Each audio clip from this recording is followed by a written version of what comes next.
gave a promise. You brought upon them only ruin and death.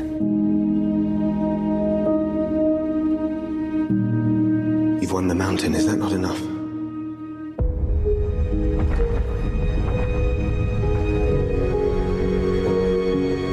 Now, we defend it. I came to reclaim something of mine.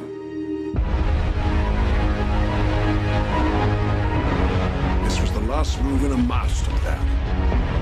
A plan long in the making.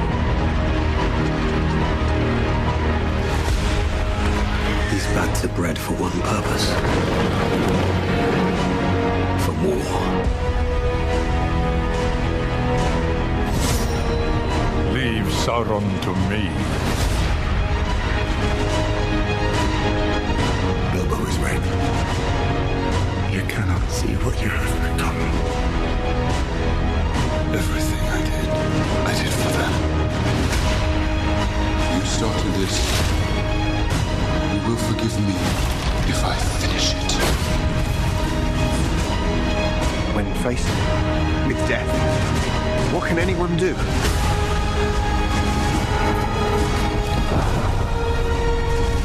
I will not hide while others fight our battles for us!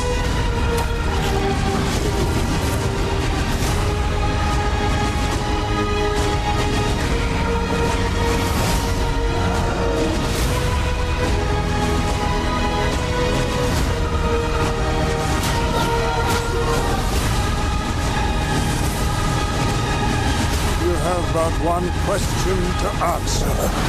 How shall this day end?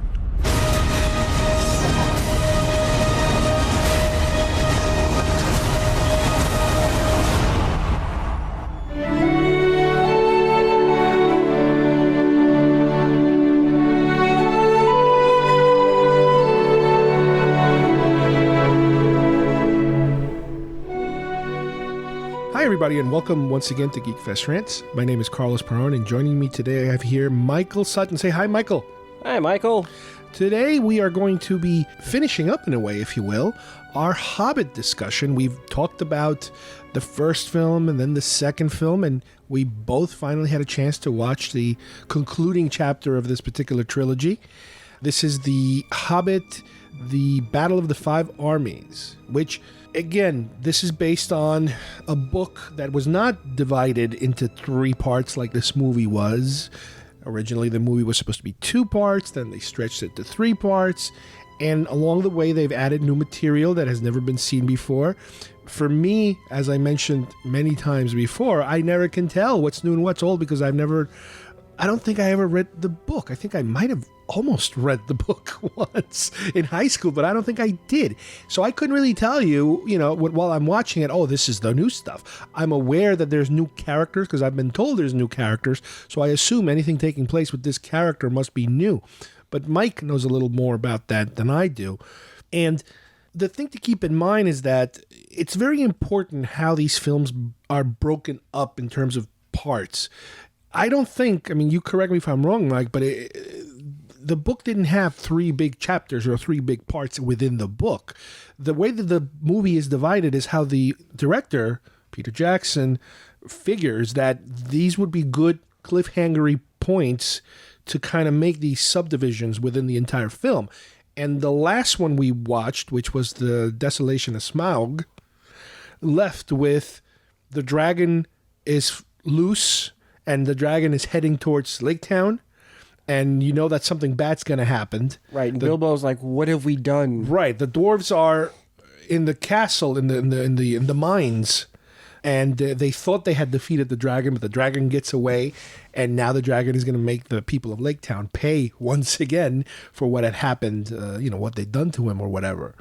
Now, let's go through what actually happens in the movie, and then we can kind of start taking it apart in terms of how things worked out or didn't. But off the bat, this movie, you jump into it, and the dragon is flying towards Lake Town. And in a very short period of time, I think, it destroys Lake Town, right? Yeah, it didn't take long. I know when Mike Conway and I saw it, we said the same thing. it pretty much opens up. The Smaug is flying over Lake Town, starts burning it, talks a little bit, burns it, keeps burning it, and then he's gone. Yeah, it was quick, and I know one comment from Conway was, I don't know, that could have been a little longer, and I went, well, but how much longer can you have it? You had the whole build-up, now he came out. You can't do 20 minutes or a half hour of destroying a town, so it had to be, might have been kind of quick and painless, and that's it.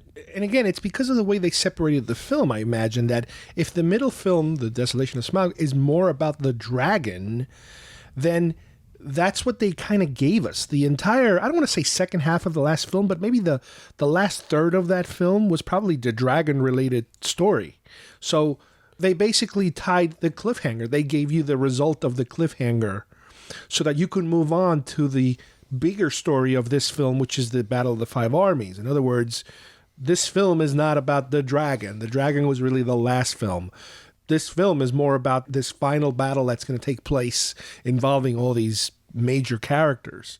The way that the dragon is destroyed, you know, you don't have to be a Hobbit fan or an uber, you know, expert in anything of that nature. You saw in the last film, and it's in your face. They're foreshadowing. There's this secret, magical, special arrow, if you will. Not magical, but it's the arrow that defeated him last time, was it? Or something like that? Yeah, Bard's father created 3 or 4 arrows. Right.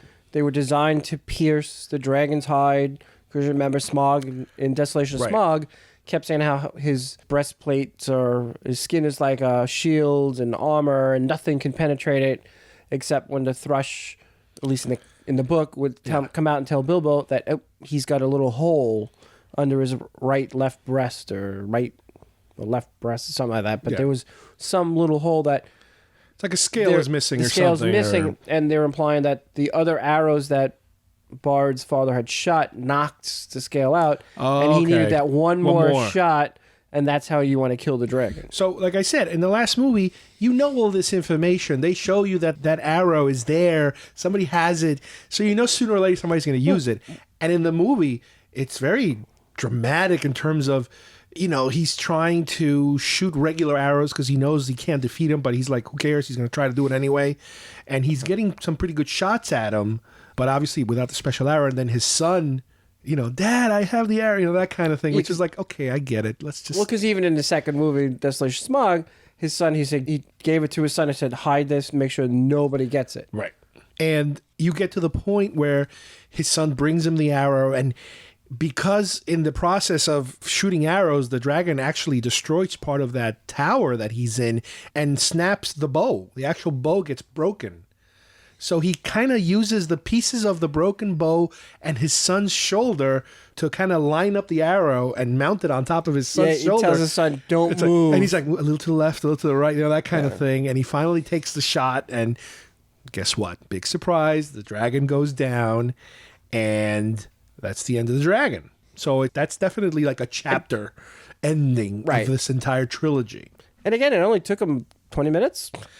The movie kind of started, and that's how they... 20 minutes, it's a really long time if you think about it, but you're talking about a probably hour-long movie to begin with. 2.5, 3 hours. So 20 minutes, you know, you still got a lot of movie left after that. Now, at a certain point, we also jumped to... that I had completely forgotten because I guess it was such a long time ago, and the movies were so big and long that Gandalf is prisoner. He's being held in a cage, right? Yeah, in the movie, he's in a cage. Was it Dumbledore? Dumbledore? Not Dumbledore. Dumbledore. Trying to think what... it's some kind of ruined castle, magical, evil place or something, which it's funny because I think I told you the story last time, or maybe I didn't. I think I fell asleep during Desolation of Smaug when he does go into that castle and starts fighting with whatever weird ghosty things are in there. I ended up watching it when I got the DVD, or even online. I might have actually gotten to see those scenes. So I was like, okay, I don't remember this. This is all brand new to me. I must have... You fall asleep in that. Yeah, I fell asleep. So now I'm back in this movie, and it's like, oh, this is where we left off. We left off with him. And you know, you're like, okay, somebody's got to rescue this guy because there's nothing he can do. And it's kind of cool, which you know, and again, it's kind of like where are these people coming from? And it's like, yeah, who cares? Just just get on But with again, it. I think it was the butterfly that Gandalf talks to, and it goes and finds the little moth. Yeah, the moth. But it also, they have that in Lord of the Rings when he's stuck at the tower. So I think that's how he's connecting it. Right. But remember, This takes place before. right. This takes place before, and then also Radagast the Brown is animals and insects. So that's his way to send his message to Radagast. Radagast gets, without us ruining the movie for fans who haven't seen it No, yet. we're gonna ruin it. We're gonna ruin Yeah. it. We'll get to ruining it. Elrond shows up, Sauron, and Lady Galadriel. And I really enjoyed that sequence, that entire sequence of them. And the best part to me was, well, first of all, Lady Galadriel, her going into freaking psycho mode where she turns green and loses and actually pushes back Sauron or whatever evil thing is there trying to get them. That was really cool how she really... It's almost like she goes to the dark side of the Force. The Force, yeah. Well, I think she also uses her elven magic, and I think she's got the light of Galadriel, the evening star. Remember, she ends up giving it to Frodo. Yeah, but did we see her use it in the movie, or you remembering I think it from in the book? movie, no. I think she had something in her hand. Okay. And I always wanted to watch that again, which I only saw it once, folks. I never did get a chance to see it twice. It was Christmas time. Right. But I did want to see it again, but I think she had that in her hand as part of the light of good and light of the elven people. So maybe that's part of how she did it. Yeah. And Saruman, I love watching him because I know, we know that he's going to turn, but he's being helpful here. But you can kind of sniff it, that you can kind of smell it, that he's like, oh, don't worry, I'll take care of this. You guys go and get better. I'm going to take care of it. And you're like, no, you're not taking care of anything. Yeah, at the end, when they free Gandalf and everybody leaves, you realize. And he was like, he was holding back, and it's like, yeah, you know what? Yeah, I'll take care of it. Don't worry about it. Because they're implying he didn't want to destroy. Right. But even in the last film, when Gandalf is trying to convince him that the evil is coming, I got the vibe, even back then, that it wasn't just that he wasn't believing, is that he was already tippy-toeing into the other side. I already got that vibe. And in this film, to me, it looked like he was helping. He was doing his part. He was fighting. But definitely by the end, I didn't believe a word he was saying about, because we know where he's going. Yeah, he was, if you look at it, he was fighting with Elrond. Yeah, we'll kill the orcs and the goblins. Let Galadriel take care of Sauron. Yeah, let her do the heavy lifting. Let her do the heavy stuff. He was just fighting the minions. Yeah. Where he should have been there with her, next to her. But as you said, you can tell that he wasn't interested in really defeating, I almost said the Dark Lord. That's the wrong movie. The eye, and to drive him back. Now, is this eye, is the hint of Sauron, I hope I'm getting my names right, is it in The Hobbit? Is Sauron part of The Hobbit? The necromancer. In the book, he's called the necromancer. So in the book, it's more separate. This is the bad guy for this book, and this is the bad guy for that book. It seems to me that here they're trying to kind of blend them a little closer, so everything is familiar with itself. I always remember it was the necromancer, and I can't remember exactly, and I haven't read The Hobbit for a while. Of what exactly he was or who he was. But definitely in the movie, they're piecing it together that you can actually sit for 20 hours or whatever it would be for Mr. Peter Jackson's movies. If you can watch The Hobbit from the beginning and go straight through and watch all Lord of the Rings, and it's all going to make sense. Now, what comes up next, and correct me if I'm wrong, because it's hard to remember because this movie is so big. After this particular battle, we get a little more of what is actually going on with the dwarves. The fact that their leader is being corrupted by his search for that Arkenstone. And how he's it's almost, this is one of the complaints that I have with the film is we kind of seen this already. This is the ring. This is the same illness that people get from the ring. He's having it from this stone, to me. No. At least for me. Remember, his father was the king. Yes. And his grandfather was the guy who was corrupted. But his father was too, Because it was the same thing. He's the king. He's got all the gold and the riches. Yeah. And once they find the Arkenstone, that's the jewel that signifies the dwarven people. Okay. Well, he's the same thing. He's just corrupt. He got corrupted by greed, and it's all that gold that drove him mad. Right. And what's happened to the Thorin, it's the same thing. Now he's become the king under the mountain. Well, now he's got all the treasure. He wants the Arkenstone, the same as his father. Right. And that's what drives him mad. And it's not until a little bit into the movie where you can see Thorin starts realizing after his faithful dwarfs that were with him on the quest, I forgot which one who was it. It was Dwaylen? I think it was Dwaylen who came in and says, he's not my king because he's not thinking right. What about us? And that's when Thorin starts to realize, yeah, you know what? He succumbed to the same greed, the same madness of having the king's gold, because you notice he was dressing like the king, and then once he snaps out of it, he goes back and dresses as we've seen him through all the movies. It's just that I'm constantly remembering Lord of the Rings, and I'm thinking of Boromir, and he has that thing too. I know it's not gold, but it's that he's a character that is being kind of driven mad by something he can't control, and that is the ring. This whole thing about he's trying to be good, but he's trying to steal the ring, and he's trying to be good, and at the end he ends up dying a hero because he kind of comes back to himself in terms of he doesn't hurt Frodo at the time. He fights it and he defends him, but he dies in the process. And this is how I'm finding that this character is similar in a way. And I'm it's the same theme again. Boromir was getting driven mad by the ring because he still also felt that belonged to Isildur, which was his heir. That still his people. That ring should have belonged to them, and they need that to fight the Dark Lord. But where Frodo wants to. But it wouldn't matter to him. Like, that's the reason he has for wanting it.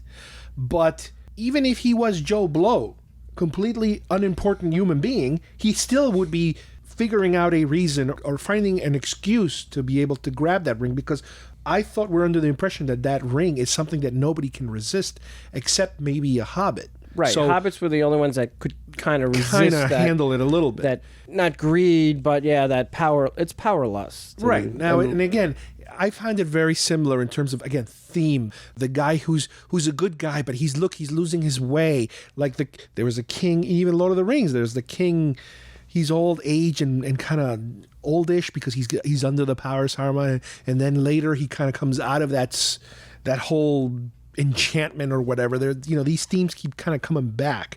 But in this particular case, but Theoden King from Rohan, he was taken control by like a Sauron or Saruman. They were controlling him.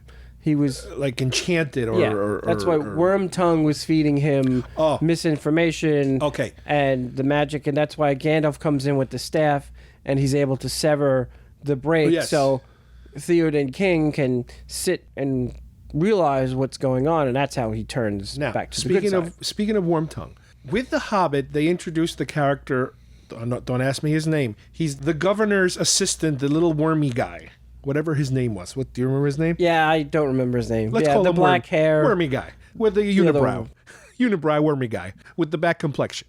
To me, he's Wormtongue. He's the same type of little weasel. They didn't need him. Now, do you remember? Is he a character? Is he real? I mean, is he book?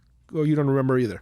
I don't remember if he was in the book. I don't think he was. And he was so transparently bad. It's like, how is anybody falling for his stupidity? I mean, granted, at the end, they don't really kill him, but he kind of gets away. But how is everybody giving him so many second chances? Like, no, get him the hell away. The guy's a piece of crap.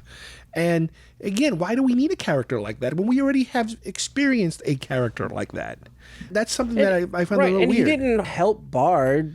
Not in the beginning. He kept saying, "Oh, you should be king. You should be king. Oh, everybody will listen to you." And he does the opposite. Whatever he suggests, people do the opposite. Right. They all did the opposite. So, did you really need him? No, but I think he was just... He was there to help push Bard to be the leader. I mean, it would have been different if, by writing this character, the audience feels like, as opposed to the king, here's a bad guy who's actually helping you out, and he's looking for redemption. I never thought he was looking for redemption for 1 second. But he also became comedy relief at times because he's the one stealing all the gold again. Right, the but same as his other king. And then he was dressing up as a woman because it's only women and children go back. I know. So you end up with the comedy relief. But it was. And I think I felt it was forced. It was forced, and it didn't. I don't think his character worked. And again, I don't know if he's a real character or not. Who knows? But again, I think they also needed to stretch it out a little more. If I remember in the book, Bard does become the leader because everybody came to him because he's the one who killed Smaug. He takes one arrow, shoots him down, and he becomes the big hero, and he embraces, all right, they appointed me the leader, right, and I want to protect my people and rebuild Lake Town. But they have to move to the other abandoned city that the dragon had destroyed many years ago, right? Yeah. Is that where they ended up at that point? Right. Okay, so at that point, they're all moving there. Now, bring me back here because I know I'm forgetting something. The dwarves, the one that's in love with the elf girl. Philly? Philly. What's his deal? In other words, I know that we get to a point where he gets into a battle and he's mortally wounded. Now, is that happening during the Battle of the Five Armies or a little before that or leading up to it? I forget. Well, I think that was during. It was during the battle? When the battle's already started. Thorin takes Fili, Keely, and Dwalin, which is really the best fighters of the group. Oh, to go to the mountain because they're going to try and take out the which orc was it with the one hand, the defiler, the whatever. Yeah, which all that stuff never happened. Oh, okay, so happened in the book. What? Never. That never happened in the book. There was no that protagonist that they created. All right, so in the book, are we at least in this realm where the dragon's defeated? The human tribe has to now go to this other town and set up shop in this other town that's all burned out and decrepit. They're trying to get help from the dwarves. The dwarves are not giving them help because the king has lost his mind. Is this pretty accurate? That's still pretty accurate. The Elven King comes. He wants a piece of the treasure too. He wants his share from 20 years ago or whatever. Centuries ago. And the question is, will they give him what they want, or are they going to have a big three-way fight, really, at that point? A three-way fight. Now, Gandalf, is the book also, was he imprisoned and now he's coming back, or we don't even really know where Gandalf is at this point? He was out doing his thing. I don't remember. I'll be honest, I don't remember. Do you remember even Gandalf coming back for the battle at the end? I think he is there at the battle. But he doesn't seem to be using... I know I'm going to jump a little bit further ahead here. He doesn't seem to be using his magic at all, at the end. He was just banging people over the head with stuff. He wasn't really that he was using magical. His staff and he was using... Why? Why wouldn't he do one of those super, moves that he can actually... like taking out the Balrog? Something. Yeah. I mean, it seemed that he was there to just kind of bonk people on the head or whatever. But anyway... Well, he was like that in Lord of the Rings when... Return of the King and Well, he had more. Maybe he had more powers. I don't know. He didn't do a whole lot with the same thing. He was use the sword and stuff. But. So at the same time, we're also seeing the bad guys where they're doing their thing, and then it's a little confusing because some of these leaders, to me, they looked alike. The so whatever the defiler, and then the other guy. There was another guy who was kind of like a whitish orcish. Yeah, that was like his son. Yes, his son or second in command. Because he's doing one thing, but then there's another army preparing underground or something. There was two. I didn't realize there were two separate bad guy armies preparing for this. And they say, okay, that makes sense. Battle of the Five. Okay, 1, 2, 3, and then 2 for the bad guys. Yeah, but that's not the two. Two what? That's not the two armies. The 5 armies is... Okay, tell me what the 5 armies are then. You have the dwarfs. Yeah. And the cousins from the Iron Hill, but you got the dwarfs versus the elves. Okay. Versus the humans. Yeah, go ahead. The orcs. Okay. Doesn't matter what two armies now. It's still the orcs and goblins. Who's the 5th one? The eagles. The eagles come at the end. That's the 5 armies. That's the 5th army? That's the 5th army. Oh, you know what? Okay, we'll get there. That's your 5 armies. I was counting... It's species. It's counting not physical armies. 2 different orc armies as part of the 5. No. Okay, so the war starts. Who cares? The king finally comes to his senses and blah, blah, blah. Who cares? Everybody's fighting. Great, wonderful action. Which I wanted more of. I don't know. I felt we got a lot of that. We got a lot, but I would have been like, I don't know, more. It was interesting how they divided in terms of oh my God, these guys are going over here to fight these guys, and these guys are fighting these guys over here. These guys are going on a mission to try to take out that guy over there. So they're really showing you at least three different settings at the same time. Yeah, it just, I don't know, to me, it just seemed once the Eagles showed up at the end, they kind of decimated the Orc army really quick. And it's and I was like, okay, they could, but it'd be nice to have seen a little more. To me, that felt like, and I forget what the term is, but it's like rushed. Rushed. Not only rushed, but it was kind of like all right, we need to wrap this up now and make it quick and make it like we don't have to explain ourselves really. We're here. And we kicked everybody's ass, and that's the end of the story. So deal with it. Right, it was like, rush. That's why when the Eagles finally come in, it's just okay. We're not done. only the Eagles, but Radagast car shows up. The guy Manimal shows up, and he jumps off the and he turns into a bear. Yeah, Bjorn. And it's like, yeah, whoa, what is he doing back? Well, that was cool. Yeah, it was because it was cool, but it was so quick, and it was like. There was no preparation for it. And you kind of knew that, okay, somebody's going to have to do something interesting now. But it just seemed like it was way too, okay, sure. Bjorn is part animal, eagles, Radagast brought his army. And I thought it was cool. Yeah, you drop him, and the bear man, he turns into the bear. But it was almost kind of like, you know what? You could have done this an hour ago, and this movie would have ended an hour ago if these eagles are so powerful, and they could have just, like you said, decimated in 2 entire armies. This could have avoided all this. Well, but forget, Gandalf was still in prison. Radagast is still there to help free him. They got to get Gandalf out. I don't know why. And by then, it's like, you know what? Let's get the eagles to help join because they realize I don't know why, but the dwarfs and the elves and the humans were not going to survive. Because they even called them the Eagles. Whenever they kept saying the Eagles, it's not the Philadelphia Eagles. No, I'm thinking Glenn Fry and Don Henley. It's like, here come the Eagles. They're going to rescue. The Eagles are rescuing us, a bunch of hippies from the 70s. Well, that's going back into Return of the King. I remember Mike Conway found something on the internet, like how the Lord of the Rings should have ran. And it was, what do we have to do? I'm just going to paraphrase, but it was like, so what do we got to do? Well, we got to drop the ring in Mount Doom and melt it. Okay. Well, why don't we just get the Eagles to fly us over there? Yeah. And it goes, okay. Flies the Eagles, drops it, goes, okay. Movie's over. We're done. And it's like, that's the end of the movie. That's the way it should have been because, well, if you had all these Eagles so powerful, fly them over, Frodo, okay, here you go, drop it. I'm just saying, I understand that they're powerful, but to bring them out after a certain amount of time with I get the fact that you want it to be a surprise, but maybe it would, and again, I don't want to use the term realistic because you can use the term realistic when it comes to this, but dwarves aren't real? To make it look as if Gandalf is trying to get in touch with Radagast and they're trying to get this eagle thing going and they're having problems because of whatever, and you're like, oh my God, you guys got to hurry up and get there because these guys are getting their butt kicked. But instead, it's almost like, yeah, we're here. Okay, yeah, okay, boom, boom, boom. Okay, bye. We're done. It's like, no, these guys, it was too easy. It wasn't just too quick. It was too easy for them. Yeah, the Eagles came in and then became too quick. That's the impression I got. Now, and don't get me wrong. I'm entertained. I'm watching this thing, and I'm like, yeah, okay, battle. This is why I wanted to see this movie, is because I want to see these massive. I heard we're gonna get 45 minutes, almost an hour of battles, and the different what do you call those giant worms, gargoyle type of trolls? The cave trolls with all the different weaponry and all that different. And those the worms. I'm like, oh, are the worms gonna attack? And like, no, the worms are just digging holes. I'm like, oh, okay. I mean. Don't get me wrong, I don't want to cheer for the bad guys, but it's like, oh, interesting bad guy weapon. Giant sandworms from Dune or something, Well, the other thing said that and again, I'd like to watch it, maybe I'm wrong, but just first impression, the same thing with the trolls, all those cave trolls, I don't know, they got shot down pretty easy with arrows. Oh, Yet, yeah. in Lord of the Rings, you could not take one of those suckers down that easily. You had, Gandalf, Boromir, it took how many of them to bring one down, yet in this movie, just shoot them with a bunch of arrows, they'll fall down easily. I was like, really?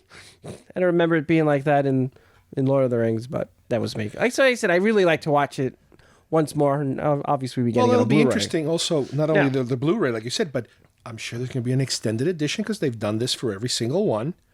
And maybe there's more stuff. Now, here's one of the things I disappointed on. I think they would have done a little differently. The whole thing with Thorin fighting, again, that orc, and I can't think of his name. The Defiler. Bob the Defiler. Well, he's It was actually all- he's the guy from Spartacus and from Arrow. So let's call him Oh, was he? Well, the Defiler. Slade. Slade? He's Slade He's the Slade. Defiler. That's his new name because his character is Slade. I understand why they pulled him away, and the fight was top of a frozen waterfall. Oh, and he goes in the And it goes on the water. and he grabs I him know, and it pulls was nice. him down. It was Yeah, all different and okay. all. But yeah, I'm sorry. He should have been in the actual field of battle with everybody else with the tree with trunk. His tree trunk. Do a little bit more. Not get pulled out separately. I got the Because feeling more that in the book, if I remember, it was Keely, and like 2 or 3 others. They all died defending Thorin. Okay. Where this one is, Keely dies. Yeah, well, he's in love with Turiel. Right, and you got to split those two up And somehow. so that's got to get split off, and his brother just gets impaled and dropped. It's like, that's it? That's not how you should go out. He needs to go out in a blaze of glory. To me, that's where I thought he missed it a little bit. But I was certain they were going to kill the king. The king was going to, and again, I don't have And he the does background die. of the book, but I was like, because he was a guy who was tainted and he was evil for a very short amount of time, and then he becomes good, this is a character that will have to die. He's going to have to die in some And he does. heroic way. But it's not because the story wanted it to do it. I felt that it's because that's what you do with a character like that. No matter what the movie, He had to redeem no matter himself. what the story, the redemption will end in his death. No matter how much you or the writer or anybody cares, there's rules about writing, and this guy has to die. I felt that it was a forced death because of the fact that they wrote those aspects of his character development. It will have to end he will have to sacrifice his life for whatever. Well, for his kingdom, yeah. As a king. For his his dwarves, friends. for his crew, for his world, for his people, whatever you want to call it. But it was kind of like, should I be able to tell as a viewer? Should I be able to say, okay, he's dead. He'll be dead in 30 minutes. He's going to become good, and then he's going to die. I don't know if you call it a cliche or whatever you call it, but I kind of was a little disappointed. I knew it was coming. I'm like, they're going to do something. He's going to have to save at the last minute. Somebody's going to be in danger, and he's going to save them all and die a heroic death. They're going to pull a Captain Kirk on him. Yeah, and I think it was also to show, as he says, Bilbo, you were right. You know what war is and the cost, and he didn't. And it was also his way. He ends up learning because he died. Yeah, that's really. That's a great lesson to learn, and then you're dead. Who cares? Somebody else has to learn that lesson. You're supposed to live and learn the lesson. Yeah, he learned it the hard way. Well, okay. Well, I guess theoretically, what happens at the end? Let's go over a little bit, because with the Lord of the Rings, there were so many endings that people, I remember, were complaining about so many endings. Well, because there are. Here, let's go over the endings if there are any, because I don't really remember how everything really ends. I mean, they win the battle. The Battle of Five Armies is over. Okay. Thorin passes away. They retreat. The Warren's bad guys dead. retreat. Bad guys are all gone. They're not dead. They're gone. Yeah. Gone. Like most of them seem to go back into the caves. I didn't get the sense that they were all decimated. No, they would defeat. Yeah, they're because defeated. they killed the leader. The strategy was you kill the leader. They don't know what to do. Right. Okay, that worked. Great. The Wonderful. 2 leaders and then now they're gone. But yeah, the dwarfs win. They got their country back. They have their country. Their kingdom is Now, back. let me ask you a question. Where did this dwarf army come from? If these people were banished into the 7 freaking winds, where did they have an army? Remember, it was his cousin from the Iron Hills. What does that mean, Mike? That means it's his cousin, and they all live in the Iron Hills. Yeah, but it's the dwarfs were scattered. that's my point. I But get the impression some went. Remember, they said some went to the Iron Hills. Others started roaming the lands and became a nomadic type people. But there was enough Yes. of them in some areas to actually have working armies. Yeah. I never got that impression from the beginning of these Hobbit films. I got the impression they were almost like gypsies. They were scattered into the 4 winds, and nobody knew what they were doing and how they were organizing. The best they can do is they can organize, 6 or 7 of them to go and show up at Bilbo's house. 13. Let me ask you a question. Why wouldn't that army, I know I'm being ridiculous Go ahead. here, show up in the first film and say, we are the army of the frickin' dwarves. We have about, 10,000 of us. Let's go on this quest with our army instead of 6 or 7 of them. Huh? Because you can't defeat the dragon with stealth with an army. All right, fine. I'll take that as an answer. It's a lame answer, but I'll take it, whatever. But yeah, so basically, Bilbo, well, his contract is done. He's done everything that he was supposed to do in his contract. He burgled. They got the... He burgled. The dwarfs got their kingdom back. Okay. The battle's won. They got the treasure. The elves go He got back paid. home. They go back to Mirkwood. The humans are now going to live in Lake Town. What's his face? The blonde elf. He leaves because he's pissed at his father, right? Oh, Legolas? Legolas. Which he's not part of this. He's not part of the story Legolas anyway. wasn't part of the story anyway. But they have and Tyrael has a broken heart because Keeley, who she barely knew, died. Right. I've learned what love is. Is this what it's like? Yes. Yeah. Yes, daughter, And, is. here we go. Again, this whole thing about learning what it's like to be human, and I don't like these feelings. Wasn't that the other stupid elf in the other stupid movie in Lord of the Rings? Wasn't what's her face? The Aerosmith chick. The Aerosmith chick? Tyler's daughter. What was her name? Eowyn. Eowyn? Whatever. Eowyn? Who cares? Eowyn? It's all the same. Wasn't her problem that, I'm falling in love with this man, and it's horrible because when you fall in love with a human, you kind of have feelings and blah. I'm like, they're recycling this whole feeling crap. The whole thing. No. Eowyn in Lord of the Rings she was in love with, obviously with... Aragorn the Defiler. Aragorn, son of Arathorn. But you had to realize that as he grow old and an elf is immortal, right? She will sit and watch him die. It's the whole vampire thing. I get it. I know Twilight. You right? know Don't Twilight. give me that crap. So, but it's the same thing. And that's what Elrond was trying to save her from, a life of sorrow, because he dies and she'll just keep living forever. So she all of a sudden, now, it's like, Tyrael, I'm a Vulcan. I'm not supposed to have feelings. And now this one is the same thing. I'm not supposed to have feelings. I'm an elf. Right. No, I think it's Tyrael fell in love with Keeley. Don't you think I make a great lawyer? Really? Don't you think this would be a great defense? This is how I would build my case. Did you build your case that way? I found. Let's just say I found that similar. I guess it's similar. I would have, but Tyrael didn't know anything about love, and she falls in love with a dwarf. Well, she learned the hard way. She got a broken heart. Okay, so and by the way, which is the other thing made almost no sense. What? So the last we see of her, she's crying over Feely's dead body, and like I said, Legolas goes, "I'm annoyed at my father. I'm just gonna leave." Leave. Well, it's like, why was he really? Well, I guess he's mad. He's mad because her father threw her out. Remember, he banished her or something. Banished her, and to the point where it was kind of like it was almost like he was going to kill her at one point. I mean, she kind of drew on him with the arrow, but. Now, do we have any clue what happens to her? I know it's a made-up character, but even by watching the movie, where is she supposed to go at this point? Well, that's just she's not going back to Elfland. Well, maybe? No, because she's not. She's been banished, hasn't she? Yeah, but he's the king. But he's also kind of psychotic. But not at the end, because now he feels sorry for her. No, he feels sorry for his son. Also her, he said, well, like, now you know what love's... Reminds you of your mother. This is what your mother was like. Now you know what a broken heart's like. Whatever. And he just moves on. So I don't know whatever happened to her. She just let's just say that the elf thing is out there. So everybody goes back to the little elf trees and whatever the hell they do with the Smurfs and out there.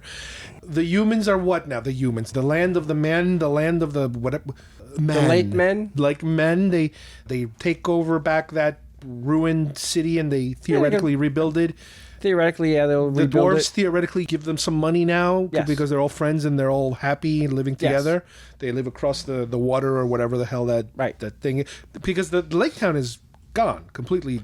Lake Town was called Lake Town because it was on the lake. Okay. And now that Smaug destroyed the whole thing, so the dwarves are there doing their thing. The dwarves have their kingdom back. Now, Lake men have their kingdom back. Elves went back to Mirkwood. Good. The orcs are all been banished. Evil's been banished. They're back gone. In their underground layers. And Bilbo wants to go home Bilbo with his one chest of gold. Okay, let's because it's a year later. Let's go with that. Bilbo comes back home, and they're selling all his property. Yeah, because it's been a year and he hasn't shown up, and he's screaming at everyone. And then we jump to the beginning of Lord of the Rings. Lord of the Rings. So again, you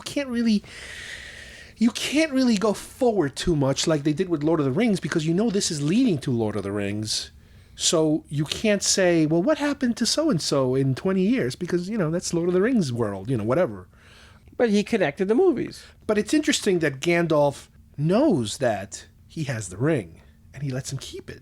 In Lord of the Rings, it was almost kind of like he smelled it that he had it, didn't he? Yeah, remember in Lord of the Rings, he knows he has a magic ring. Gandalf, I think, figures out he's got something that turns him invisible.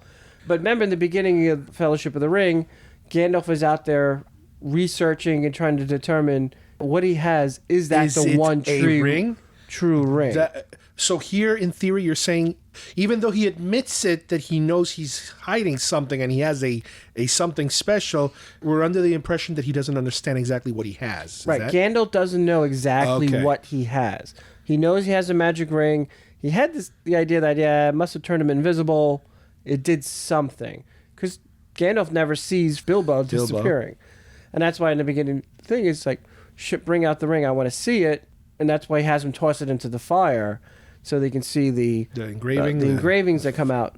Because Gandalf had an idea that was the ring. Because all the others were all accounted for. Okay. Again, I just felt where in the past people would complain, I mean, I don't know if I would complain, that the ending was too long, too many epilogues. I think this one felt a little short, maybe compared to the other one. Yeah, I know. The complaint from Lord of the Rings, there were too many endings. I agree and disagree because, first off, you have so many characters.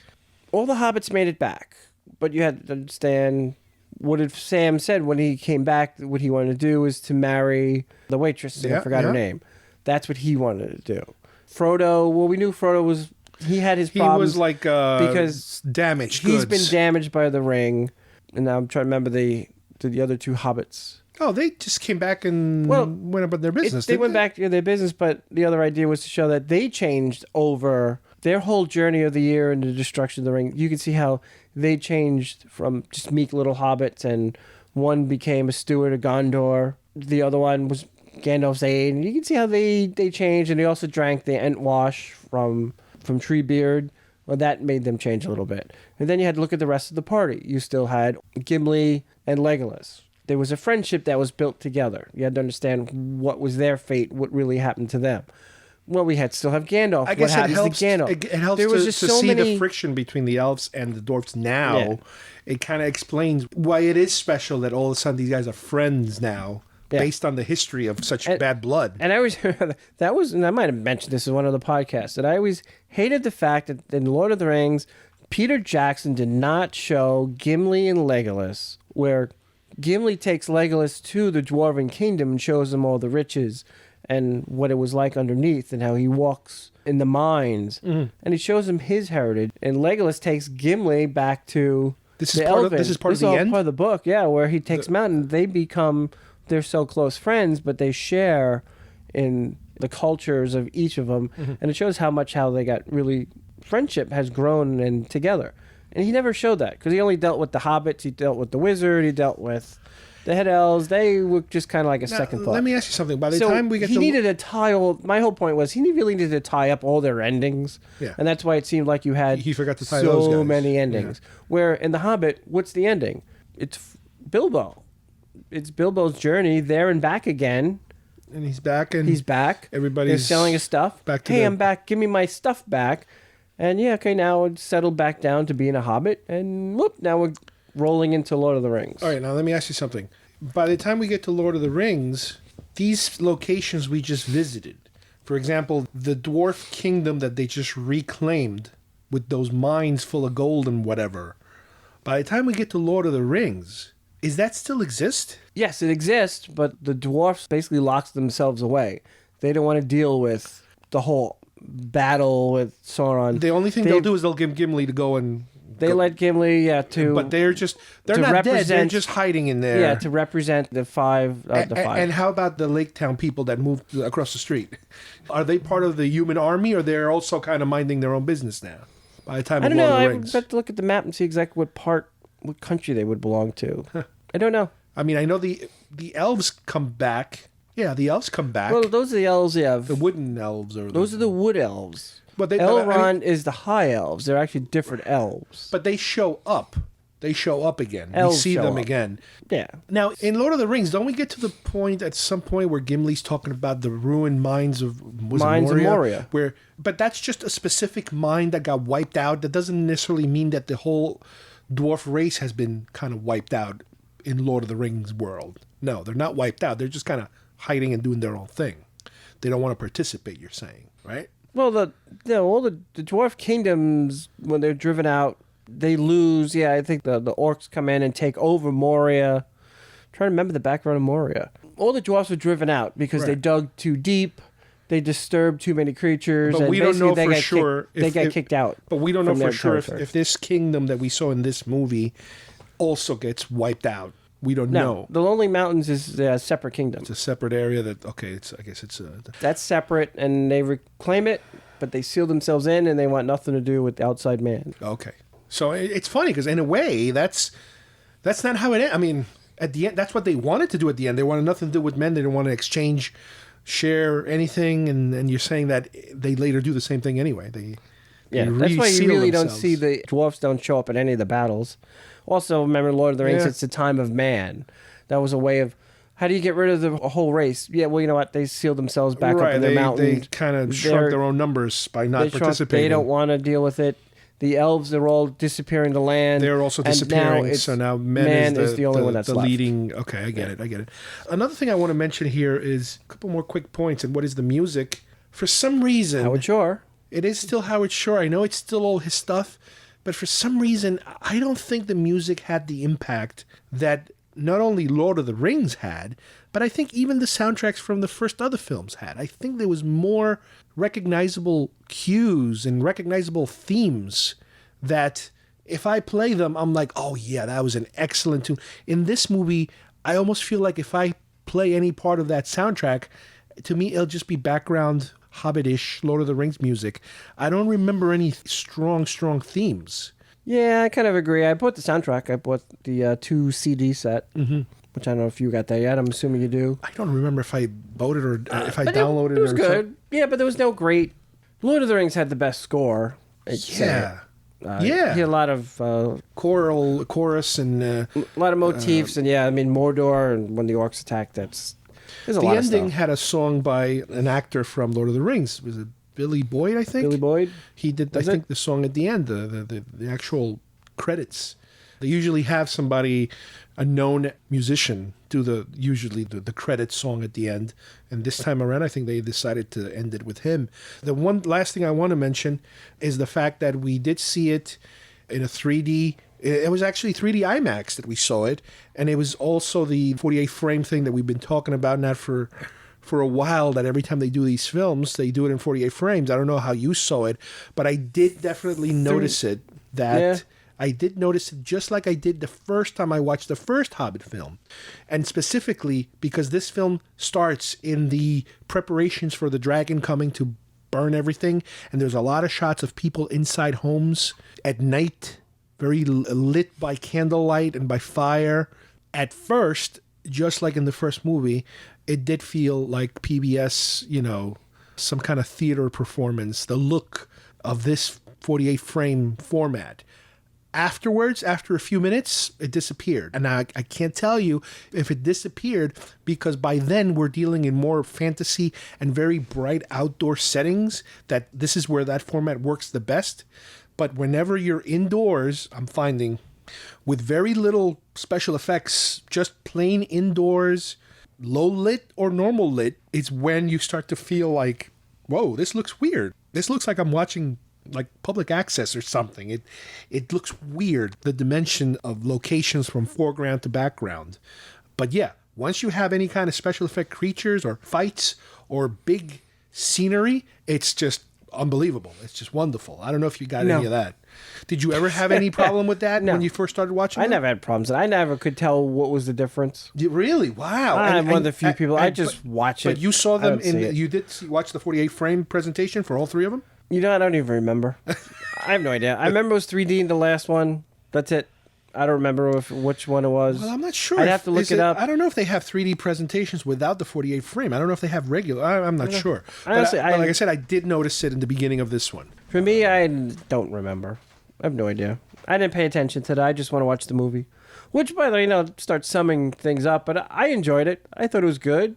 Yeah, the Battle of Five Armies was a fun thing. I think it could have ran, like I said, a little longer. I would have liked to have the whole Thorin battle and taking him on that other creature somehow incorporated into the rest of the fight, not pulled all separately. Like the book, you said. More like the book. But really put him more in the action and not just have that one-on-one. I understand why they did that. Have Thorin fight his guy one-on-one. The son or the second command was being taken out by Turiel because you got to give her something to do. And Legolas. So I can see why they did it. But for me, I would like to see more on the actual battlefield. Not because I'm looking at this. Your king, or the man who comes and finally gets your whole city back and the gold, everything, and the big battle to save it and protect it, he's nowhere to be seen. He leaves up to the fighting of the armies and everything with his cousin. Half the battle, he's hiding.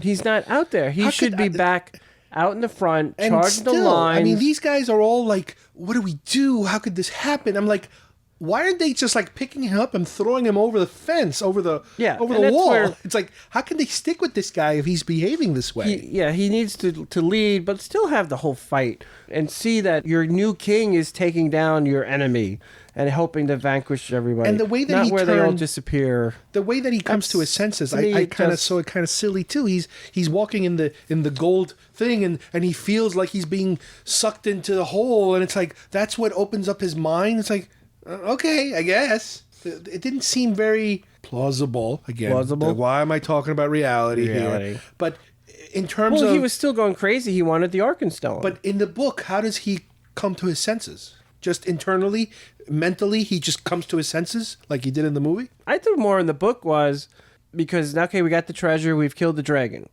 Well, the elves wanted a piece of the treasure. The humans wanted a piece of the treasure. The orcs now saw an opportunity, now that the gates are open, to try and conquer the territory and get the gold. Right, because dragons really, are there. I think more in the book, it's everybody wanted the money. They wanted the gold. And the dwarf's like, no, it's ours. And we're gonna have to. You want it? You're gonna have to fight for it. But they kept talking about the humans and even the elves. They kept talking about, but we Everybody had a wants the deal. money. We had an understanding, right? And it's about honoring your word. Your word. So it's like, is it about honoring your word, or is it about a free for all for money? Yeah, I think more of the book is more a free for all for money. In this movie, it's more about your word, your honor. You know, that's free for all of the money, honor, word. But then he has to kill all the new characters we've introduced. The other nemesis. Okay. Well, but anyway, either way, I like it. Am I going to sit 20 hours straight and watch The Hobbit when it finally comes out on Blu-ray and then watch Lord of the Rings and just keep going? Yeah, that's probably never going to happen. At least we'll do that in a couple of days. Did you like the Lord of the Rings movies better than the Hobbit movies? Yes. I agree with you. And not because they were just the first ones that came out. No. It's the point. I understand he stretched it out to 3 movies. But just adding these other Turiel and all these characters and just kept stretching it and stretching it. Maybe that's where the purist in me. My reason... I know you're going to change it, but you didn't need some of that. I wasn't bothered by the extra characters, again, because I didn't know who the extra characters were in reality. The reason why I like the Lord of the Rings better, I think, is that, first of all, to me it felt... I know you don't like to hear this word. More realistic. It felt more like... Maybe it's because there were more human characters. I don't know. It felt more like an actual action, a dark movie. I think because and the bad guys were scarier physically, organically scarier. Like they could actually come and hit you in the head. This movie felt, on one hand, that it was much lighter and funny, not funnier, but tried to be lighter and kiddier. Hold on. But on the other hand, when it came time for dark fight battles, it became more fantastical, more CGI up the wazoo-ish. That the other one, don't get me wrong, Lord of the Rings had a lot of CGI, but it just felt more real. And to me, and again, this is probably because of the way that I saw the movies in the order of, obviously Lord of the Rings came first, so we saw Lord of the Rings first. I felt that there was a lot of repetition in themes. Not exactly scene by scene, but you had the crying girl with the feelings. You had, the redemptive king that all of a sudden becomes a good guy in, at the end. But he's going to die because the good guy has to die when he redeemed. There were these sequences or themes that kind of repeated themselves, which I don't know, maybe that's just the way things go. You cannot get away from those thematic, signposts that you have along, with a story. You have to have those kind of things. Yeah, it's partially, like you were just saying before, everybody has to realize The Hobbit was written for Tolkien's kids. Mm-hmm. It wasn't meant to be a big, serious, grown-up book. He wanted to have a fun adventure that his children That's what Lord of the Rings was for. Lord of the Rings was the adult version right. and the adult story. And that's why I think everybody loves more. We all go to the Lord of the Rings side more than The Hobbit. I definitely think you should see it. Everyone should see it. Oh, you got to see it because it looks great. It does. I have to get the Blu-rays. It's not obviously. a bad movie. I would say it's just wherever you're at with the Hobbit films. If you dislike the Hobbit films, you are probably going to dislike this third film. But if you like them, it's just more of the same. I'm not going to tell you that this one makes the first look like crap because this one is so much better. No, I think it's more of the same type of thing. Well, the second one I still think is the best Hobbit movie, Desolation of Smaug. The second one? Yeah. Only because they'd say it because Smaug showed up. Smaug was a big character. It's a big character that you never... He had a personality. And not even in Lord of the Rings did we see a Smaug type of... I mean, yes, there's a big baddie, but it's not a dragon. A dragon is something different. Yeah. It's new. And Smaug was the last of his kind. But also, Smaug had a personality. Right. The whole discussion and the talk about... not the Riddler in the dark, but when he's talking to him with the ring on and you can't see him, the lucky number, the barrel rider, the web cutter. Yeah, that was fun. I always remember reading that, and that was one of my favorite chapters, was just that and the Riddle in the dark. Those two, Tolkien did a great job. It's definitely worth it's finishing and seeing it. Now, Mike, last question, because we have to wrap up here. Could they go anywhere else with this whole thing?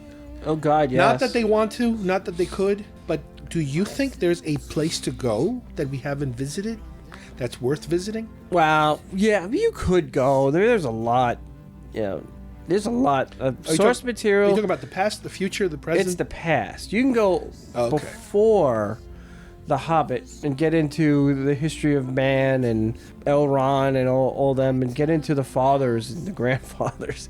Because the Silmarillion and the Book of Lost Tales that Tolkien wrote is all the history of the Middle Earth. I mean, there's so much out there. But is it as organized and descriptive as these books? Some of it is. Or it's just a jumbled some of it material? is, but a lot of it's jumbled, but you could put it together. Do you need it? No. You really don't need it, because you don't need it. Right. It's just, you introduce the Hobbit, you get to find the Ring of Power, now you destroy the Ring of Power, and you moved on. They moved on. Could you do a movie? Yeah, you could, but you don't have to. You don't have I think you're done. Okay. You're done. They're finished. So, as far as Time we're to concerned, move on. Same as us, we're done. The next thing we can look forward to at this stage is obviously the eventual Blu-ray and then the eventual extended edition Blu-ray. Because that's the only thing left to do. We will be buying. With this, and I'm sure they'll put out a movie set, entire movie set. Somehow you get a Hobbit, Lord of the Rings, complete story arc. What's that? 17 volumes or some ridiculous. Would probably be 6 Blu-rays. Now let's make it 10 Blu-rays with other found footage. Yeah. Well, go watch it. Watch it. You have to finish this thing. You have to. You just have to finish it. Figure it out. You guys decide, what's the best one of this particular trilogy, comparing it to the Lord of the Rings trilogy. We have our points of view. They're pretty much on the same mark, I think, when it comes to how some are better than others. In the meantime, I would like to obviously thank Michael for joining me once again on this, which could be considered a 3-part Hobbit discussion that took a couple years to make. And as usual, all of you for joining us. And we will see you next time at GeekFest Rants. Bye-bye, everybody.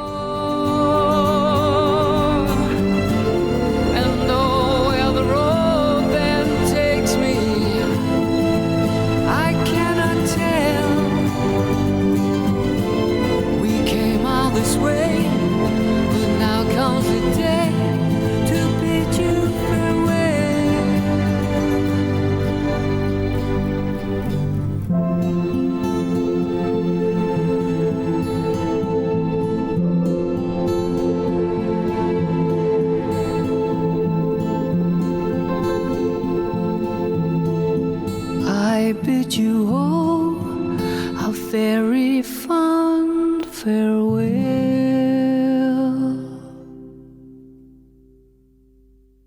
elves are rescuing us, a bunch of hippies from the 70s. We are the army of the frickin' dwarves. Huh?